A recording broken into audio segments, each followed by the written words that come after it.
Pleasant morning, my dear students. Welcome to online class 5th standard. Chapter 7 Water. Do you know, children, water is very essential for all life.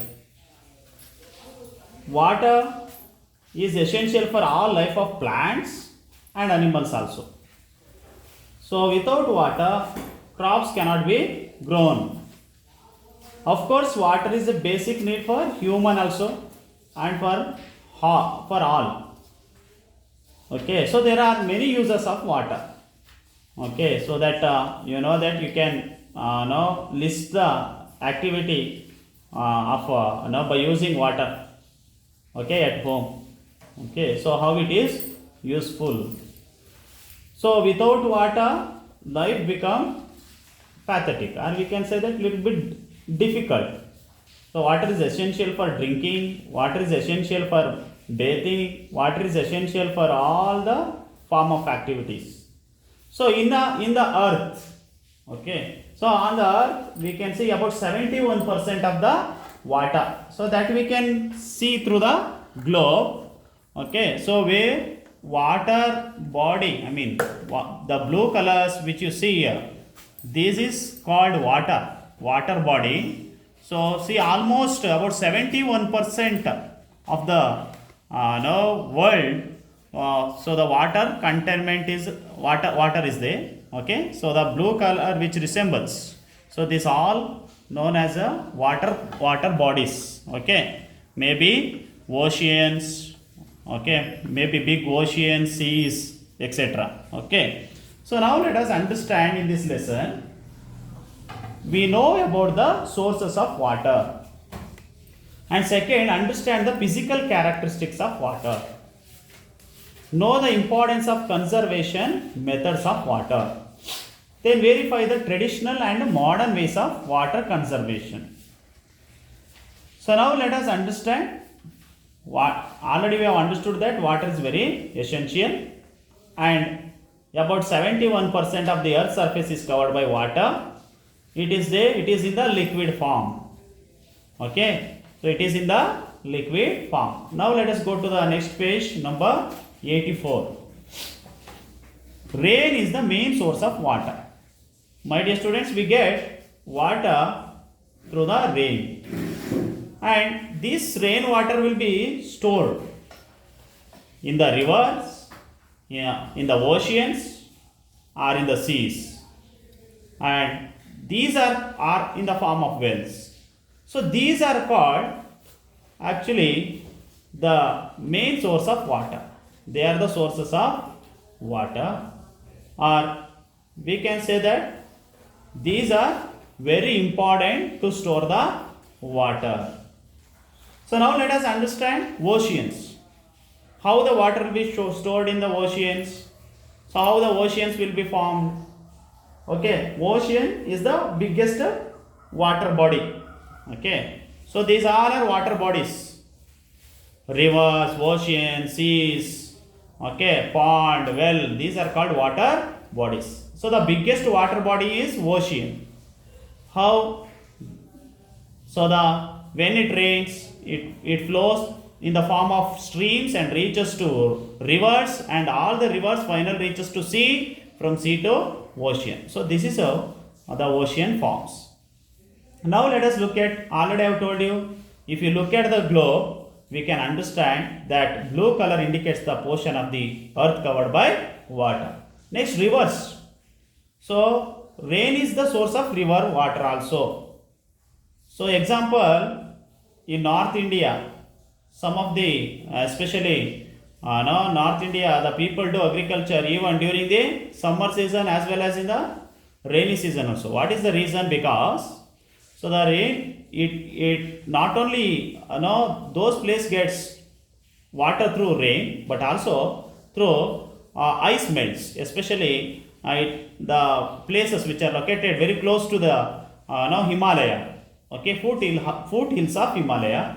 So the ice melts and flow throughout the year. So that's why those people, even North India, rivers always They are actually perennial river. We call it as perennial river means they flow throughout the no year. Okay, so that was one of the no reason. Okay, and here rain is the main source of no water of the river also. Okay, and melted snow from mountains reaches the river during summer. Just now I told you. So river overflow, all the rivers flow their definite route and finally reaches to the ocean. Next, let us go to the page number 85. Springs. So in the matter of spring, how spring forms? Okay, when the water will be stored in the earth crust. Okay, earth crust is the upper layer of the earth. Upper layer of the earth is known as a crust. So in that crust, when the water fills, water after that water, but due to over pressure, so it will come through opening. Okay, so that is called spring. Next, rainwater which enters the earth through its loose portions will be collected as underground water, and this comes out in the form of a spring. Just now I told you. So because of due to the rain, what happens? So the earth underground will collect the water, and once if it is pressurized, the water comes out in the form of spring. Next, let us go to wells. So underground water obtained from digging the earth crust to a certain depth is called a well. Okay, so normally these kinds of wells are used for the irrigation purpose, agriculture purpose, in order to store the water so that the water can be supplied to their crop fields. So that is the reason our elders used to dig this kind of wells in order to store the water, and even they used for drinking also for some time. Then how many types of wells are there? So can say that, look at the picture, this is bore well, this is open well, and we can also say they call it as some of the well tube well. So like that, so different types of wells are there. Next, know this. So what is this? If you look at the picture, what happened? This is a kind of a well, and what happens once the underground water is getting exhausted, it can be regained by the absorption of a rainwater into the earth. So it means pits must be constructed for this purpose. What is this? Actually, in order to store the water, or in order to improve the underground water table, so the people dig this kind of pit in order to store the water. Okay, rainwater. Once if it rains, what happens? So that will be stored. So they use some kind of a method. This is also known as rain harvesting. And even some people will do roof harvesting. Roof harvesting means so that rainwater will be collected from the rooftop during the rainy season, and that will be stored in the tanks. Okay, so that will be used for some different purposes. Okay, so this is rain water harvesting. What happens? So that once if they do this kind of method, okay, rain harvesting, so they can get water throughout the year. And next, page number 86, ponds. Next water body is ponds. Ponds is a human made artificial one, where the low portion of the land will be dug. Okay, so that is known as ponds. Okay, we will see many ponds around the villages and even some of the cities, and some people will go for walking also, where nowadays those kind of ponds will be converted into parks also. So many companies also have come forward to take up or tie up in order to take care of the ponds, or we can say that in order to protect the ponds. Okay, so that is called ponds. These kind of ponds are also is that actually even in these ponds also the main source is rain. Okay, in order to collect the water or in order to store the water, where especially during, when it rains from the high level to lower level, the water will be stored. Then finally rainwater reaches to the ponds through the small streams. Next, reservoirs. What are these reservoirs? These, actually look at the picture, this is reservoirs. Okay, it is called dams. Okay, so where the human or man build or construct across the rivers and in order to store the water throughout the year. So that is known as dams. So that will be based on the capacity of water. So based on that capacity, storage of the water, or the reservoirs are built.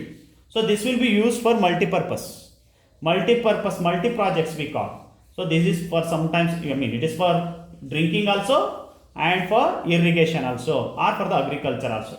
This is known as multi-purpose projects. Okay, so these are capable of storing water in large scale and they are called reservoirs or dams. Okay, so write the names of water reservoirs in Karnataka. So there are so many dams are found. Example, we can say that KRS Dam and Sharavati Shivamogga Dam, and we can say that Hemavati Dam. Okay, so like that some of the reservoirs are found in Karnataka also. Next, page number 87. So with the help of this picture, noted down the difference of the pond and reservoirs. We can say that ponds are small, reservoirs are big. Okay, so ponds will store the water in limit, reservoirs store the water in large scale. So these are some of the differences and how it is uses that you can write your own. Next, page number 88. Okay, so then they have given our elders constructed tanks and open wells in order to conserve water. So you have to visit some ponds and tanks and you have to survey it. Okay, so along with your teacher or along with your parent, once you go and visit, and you can get the information how water is collected and what kind of place it will be constructed and what are the uses of it and everything. You need to collect the information. Next, page number 89. So look at this picture.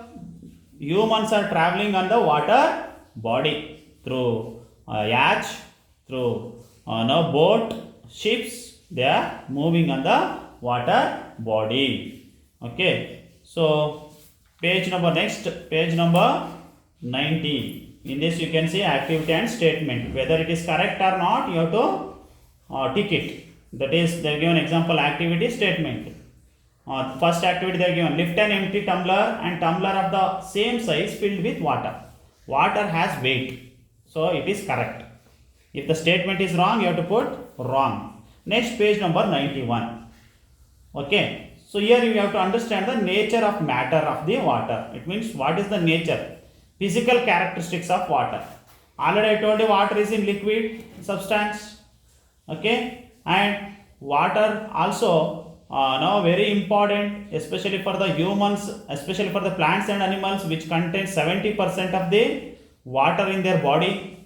Okay, and of course water is very essential for the biological activities of plants and animals. Okay, without water they can't survive. Water is required for the growth of plants also, so they prepare their food.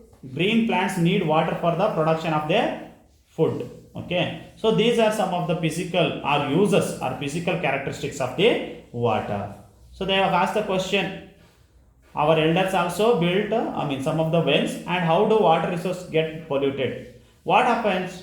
We have lot of benefits from water bodies or water, but human is not understanding the nature and is polluting the water and is wasting the water. And today we are facing the scarcity of water everywhere, especially during the rainy season, like Bangalore, during the summer season, where rainy season water will be get collected, but during the summer season they are facing the scarcity of water. Especially you could see, actually some of the picture you might have seen in the cinema and even in the newspaper, where many people will be standing in on the queue, okay, keeping their pots or pitchers.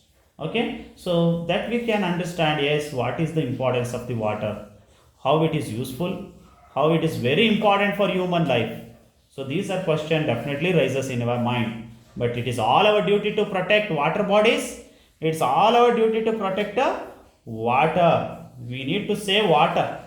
Okay. So it gives life for every living being on the earth. It is very, very essential. That's why we are not supposed to pollute the water.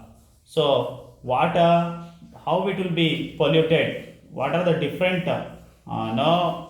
activity the man uses in order to pollute the water?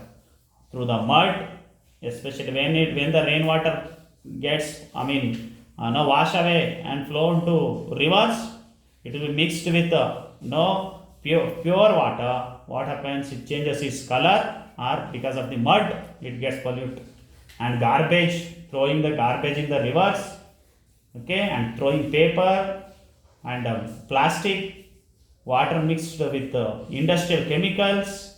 These chemical fertilizers also mix with water and spoil the water, or we can say pollute the water. Next, and insecticides and some of the chemicals. It will be, water will turn into poisonous. Drinking this water also causes some of the diseases. Like that, many activities of human today, so water has got a pollution. So water has got polluted. Now, through this what happens? There are some of the diseases occurs. Cholera, diarrhea, okay. So then dysentery. So these some of the diseases which which occurs in the human body. What will happen? Example they have given how the malaria occurs because of the water. How you know about the disease cholera caused by contaminated water. Mosquitoes breed on stagnant water. Mosquitoes spread malaria disease. What happens whenever we keep some water at home? What happens? Some of the, especially mosquitoes comes and sits on the water, and when we drink the same water, so it causes to cholera. Next, the parasite, then plasmodium is present in the body of the female mosquito called Anopheles. Anopheles causes, because of this female Anopheles causes shivering, vomiting, fever. These kind of symptoms comes. This is known as malaria. So this kind of some of the diseases which occurs in the human body when water gets polluted. So we should not drink contaminated water. We should have health conscious. So we need to maintain our health properly by drinking pure water or potable water. So now prepare and exhibit the chart in your class, discussing with your friends about what you will do to get pure potable water. That was the question mark. So everybody must understand the needs of water. It is every citizen's duty to protect the water bodies, and because we are going to live because of water. Thank you.